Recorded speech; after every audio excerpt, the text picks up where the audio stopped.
Immerse yourself in the profound insights offered by Father Chuck Belmonte as he delves into daily reflections on various gospel passages from the Bible.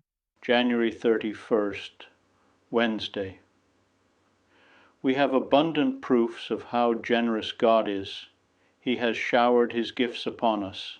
He has blessed us in baptism with a Christian vocation which yields a hundredfold here on earth and gives us the assurance of heaven afterwards if we are faithful. He has given us an ideal which satisfies all the aspirations of our soul and which turns sacrifice into something easy and pleasant.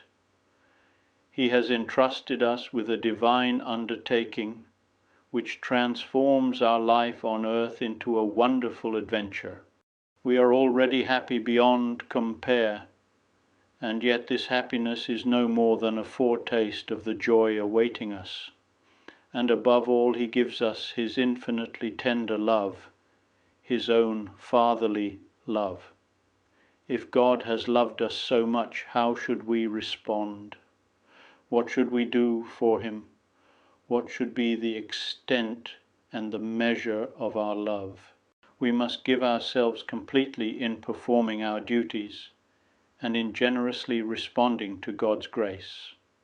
That is how we can give practical effect to our desire to give ourselves generously in the Lord's service.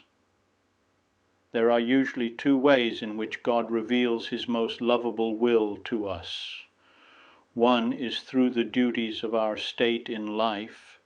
The other is through the motions of grace in our soul.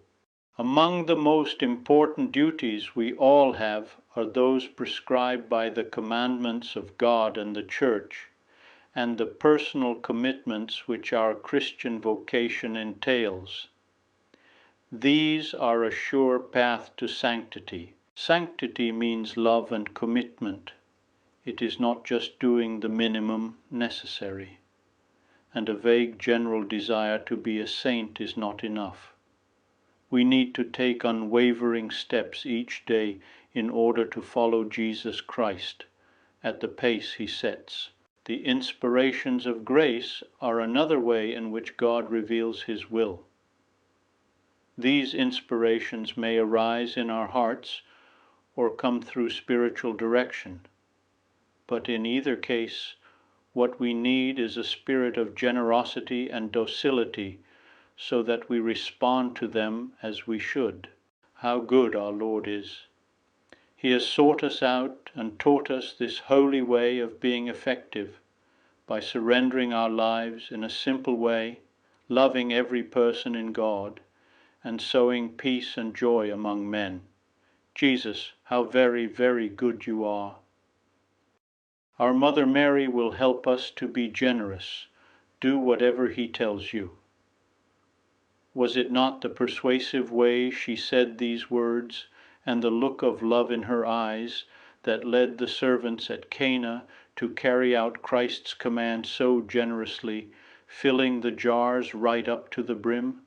I would be delighted to extend another invitation for you to join me tomorrow, embracing the opportunity to once again immerse ourselves in the uplifting wisdom of Father Chuck as he guides us on our spiritual journey in faith.